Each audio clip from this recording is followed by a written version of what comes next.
Halo, halo, halo, halo. Assalamualaikum warahmatullahi wabarakatuh. Jumpa lagi di Tri Channel. Barati Channel, untuk episode kali ini saya mendapat video kiriman ya dari salah satu narasumber. Beliau menceritakan pengalaman pribadinya mengenai hal-hal misteri atau makhluk astral seperti itu mungkin Bar ya. Seperti apa ceritanya dan videonya? Nanti kita simak bersama, oke, Baraya True Channel. Tapi sebelum ke videonya, jangan lupa di subscribe, like, komen, dan tekan tombol lonceng untuk berkembangnya channel ini. Oke, tanpa berlama-lama lagi, Baraya True Channel, kita langsung menuju ke videonya. Saksikan. Halo Baraya Tri Channel 60, saya Dudi Iskandar akan menceritakan sebuah pengalaman saya 3 bulan yang lalu, di mana waktu itu saya rencana berangkat ke kota Cianjur. Saya pertama naik kereta api dari stasiun Kiara Condong.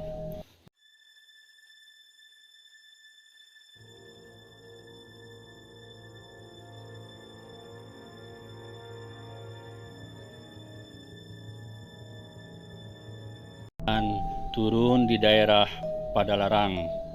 Setelah itu saya nyambung lagi dengan angkot jurusan Cipatat. Sekitar sampai pukul 5 sore saya menunggu di stasiun Cipatat dan datanglah sebuah kereta api, lalu saya naik kereta api dengan jurusan Cianjur. Ketika itu tiba di daerah Cianjur sekitar pukul 22.30. Saya langsung mencari tukang ojek dan di sana tidak ada pun ojek yang mangkal satu pun. Kemudian itu saya akhirnya memutuskan untuk istirahat di sebuah musola yang tidak jauh dari stasiun kereta tersebut. Kira-kira sekitar pukul 01.30, padahal saya waktu itu tidak tidur, hanya memantau dan melihat ke sekeliling musola tersebut. Tiba-tiba ada seorang yang mengambil air wudhu dan setelah itu masuk menghampiri musola tersebut. Dengan rasa bergetar dan saya was-was karena waktu itu sekitar pukul 01.30, di sana tidak ada seorang pun, bahkan keadaan daerah sekitarnya sangat sepi. Dia masuk lewat samping pintu kiri. Setelah saya perhatikan, dalam pikiran saya, oh ternyata mungkin beliau yang akan melaksanakan sholat tahajud. Setelah saya perhatikan lebih dekat, ternyata betul dia melaksanakan sholat tahajud kurang lebih 4 rakaat. Tapi tiba-tiba terasa dalam perasaan dan benak saya ada yang kurang pas dan kurang enak. Terus saya perhatikan dari mulai dia masuk, terus dia bersujud, rasanya tidak ada yang janggal. Akan tetapi mengikuti perasaan saya tadi, rasanya ada yang aneh. Dan setelah dia selesai melaksanakan sholat yang 4 rakaat itu, tiba-tiba dia berbalik. Pas lihat ke wajah saya sangat kaget dan merinding. Ternyata muka dan matanya tidak ada satu. Setelah itu saya mengucapkan istighfar 3 kali karena saya tidak lupa kalau ada apa-apa saya selalu mengucapkan istighfar. Dan tiba-tiba dia pun beranjak pergi dengan kaki, tidak menganjak ke lantai musola. Setelah itu dari mulai pukul 2 pagi saya tidak bisa tidur lagi sampai subuh. Setelah itu sampai sekitar pukul 4.10 saya melihat jamaah yang melaksanakan sholat subuh, termasuk saya juga ikut melaksanakan sholat berjamaah subuh tersebut. Setelah itu saya keluar dan menghampiri sebuah warung. Di sana saya menanyakan kepada masyarakat atau yang menunggu warung tersebut, apakah di sekitar lokasi musola ini ada warga atau seorang ustadz lah atau manusia yang suka melaksanakan sholat di malam hari. Mereka menjawab dengan tercengang bahwa di daerah sini karena jauh dari pemukiman, malahan yang ada di rumah dekat stasiun itu hanyalah 2 rumah, yaitu rumah ustadz dan rumah penjual warung tersebut. Akhirnya setelah saya ngopi, saya tidak lama beranjak, saya menanyakan ke pangkalan ojek untuk menuju arah yaitu Gunung Padang di daerah Cianjur. Jam demi jam, waktu demi waktu, akhirnya pas di sekitar pukul 9 pagi, saya telah sampai di daerah yang dituju, yaitu daerah sekitar Gunung Padang. Setelah itu saya beristirahat dulu sebentar, mencari tempat istirahat karena perjalanan yang begitu melelahkan. Padahal waktu itu saya tidak istirahat, saya menghampiri sebuah pohon yang rindang, di mana di situ saya bersandar sambil memikirkan hal-hal yang terjadi tadi pagi pukul 2 di musola tadi. Apakah itu hanya sekedar ilustrasi? Apakah itu nyata?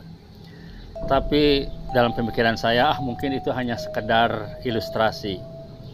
Tapi kalau disebut ilustrasi, karena saya waktu itu tidak tidur dan melihat sendiri dengan logika saya sendiri.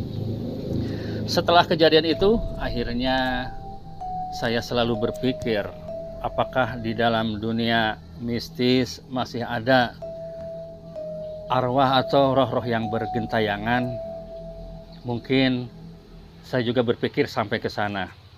Setelah pikiran saya ke sana dan saya tidak tidur, tiba-tiba ada seorang yang menghampiri saya dengan pakaian ikat hitam, baju hitam, dengan suara yang lantang.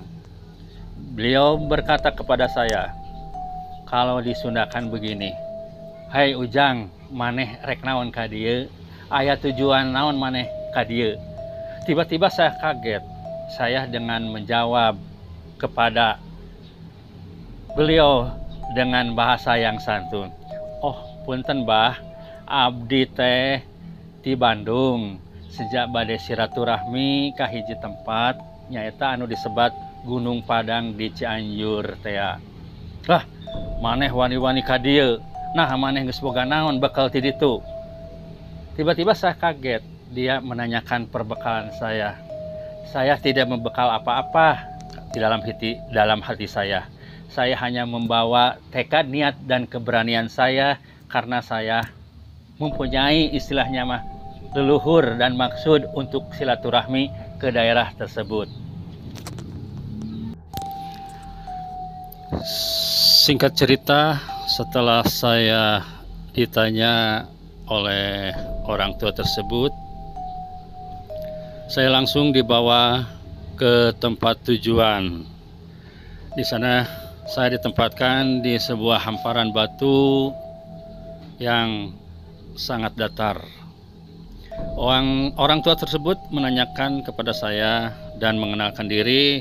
Ternyata bahwa beliau adalah seorang kuncen yang selalu membimbing kepada tamu-tamu yang akan berkunjung ke daerah gunung tersebut. Dan di waktu itu juga saya ditanya lagi untuk yang kedua kalinya, mau apa istilahnya saya datang ke sini dan ada tujuan apa. Tapi saya hanya bisa menjawab dalam hati saya saja. Dan ternyata si Bapak Kuncen itu paham akan niat dan maksud tujuan saya ke sana. Singkatnya cerita, saya di sana hampir beberapa jam, dan setelah mendekati ke malam hari, saya dikagetkan juga dengan adanya beberapa makhluk yang disebut kasat mata yang mengelilingi tempat saya duduk bersemedi. Karena dengan tekad dan niat etikat saya untuk bisa mencapai tujuan, akhirnya makhluk-makhluk tersebut satu demi satu menghilang, meninggalkan saya di sini sendiri. Singkat cerita, waktu telah menjelang pagi, saya pun dijemput oleh Bapak Kuncen tersebut untuk turun gunung. Untuk itu, saya segera pamitan kepada Kuncen tersebut setelah kejadian yang malam tadi saya ceritakan bahwa di sana saya hanya mendapatkan beberapa gangguan makhluk, tapi tidak sampai mengganggu ke dalam diri saya. Setelah itu saya turun gunung dan menghampiri lagi ke warung yang tadi saya ketemu di sana. Dan saya akhirnya beristirahat, masuk ke musola lagi untuk menunggu datangnya kereta yang ke arah Bandung. Mungkin cerita saya ini akan saya sambung lagi setelah nanti saya berada di stasiun kereta.